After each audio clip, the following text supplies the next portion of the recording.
Tuesday, March 5th, NBA game picks and spreads. Let's get into it. Let's make this quick. We got the Bulls at the Pacers. Pacers by 7. I think they win and cover. The Bulls. An admirable team fighting every single game. Not with much success, though, and I don't think they'll continue any form of success against the Pacers. That being said, Pacers, a win here would put them in good position to basically be 2 out of reach for the Boston Celtics, which is important. 42 wins on this season after losing Oladipo would be, I think, a good success. Indiana favored by 7. I think they win. I think they cover. And you get the Magic at the 76ers. 76ers by 3.5. They should win and cover as well. Check the injury report real quick, and it says no Boban and no Joel Embiid. But I still think the 76ers can win. If the Magic are to win this one, they're going to need Vucevic to exploit the fact that Joel Embiid and Boban aren't in it. But it should be a good game nonetheless. Then you get the Raptors at the Rockets at the Raptors. TNT, 8 p.m. Eastern, 5 p.m. Pacific time. Toronto's currently favored by 3.5. I do think they win, and I think they cover.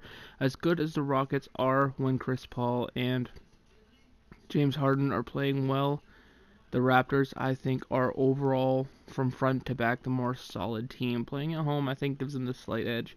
This is one of those matchups, probably, that if it was in Houston, I'd pick the Rockets. But in Toronto, I'm going to pick the Raptors.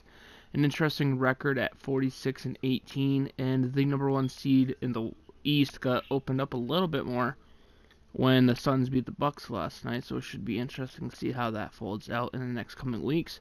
Trailblazers at the Grizzlies. Trailblazers favored by 6. I think the Trailblazers win and cover. Made a lot of good moves around the trade deadline, and I think it's benefiting them pretty well. Their last 5 games, they've only lost once, and that was to Toronto. They beat Philadelphia. They beat Boston, so they have a couple good wins on the resume. That being said, Memphis Grizzlies have lost to Chicago and Cleveland, so Trailblazers, I think, should win. They should cover as well. I don't know if I see too many upsets today. Thunder Timberwolves, 8 p.m. Eastern. Timberwolves favored by 2. I'm going to pick... this one's actually really close. No Paul George, no Covington. I'm going to pick the Thunder in this one. In the, I guess, against the spread, I'm picking the Thunder. I'm picking them to win the game as well. One thing that concerns me here for the Thunder is shooting. It always concerns me with shooting. If Russell Westbrook can have a game like he did the other day, where he can actually knock down shots, I don't see how the Thunder can lose. Except for besides a Karl Anthony Towns explosion. Then you get the Celtics at the Warriors. No upset here. 10:30 p.m. Eastern, 7:30 p.m. Pacific time. TNT, Golden State favored by 8. They should win. They should cover. Celtics probably have a disadvantage at every single position on the court, and it's irritating. Looney, Thompson, McKinney, Iguodala, all questionable. Baines coming back fully healthy. Celtics not doing so good in their last 10 games. They are 3-7. Warriors are 6-4, so they're not faring well at all. They have lost to Miami, Orlando. Boston has lost to Chicago.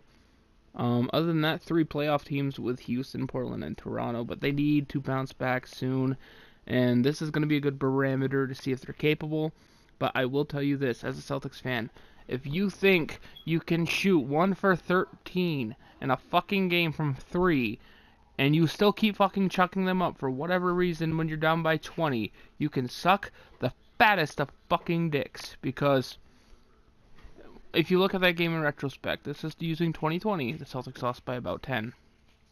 Then, even not using 2020, in the moment, down by 20, you're 1 for 12 from 3, and you put up another 3 and you miss, so you're 1 from 13.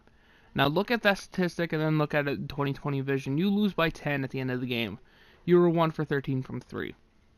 If you were even 6 for 13 from 3, that's 5 additional 3s, you would win the game by 5 fucking points at that point.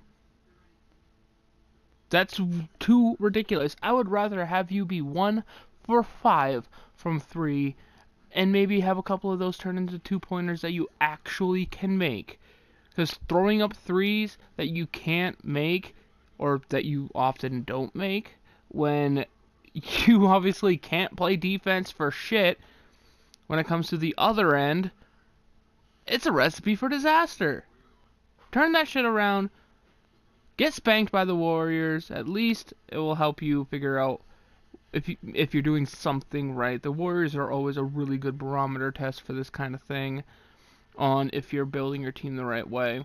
If the Celtics can contend and keep it within 10 points for most of the game, it's hopeful for the postseason. We'll see. Anyway, guys, thank you for watching. Don't forget to leave a like, comment, subscribe if you are new. I'll see you in the next one. Peace.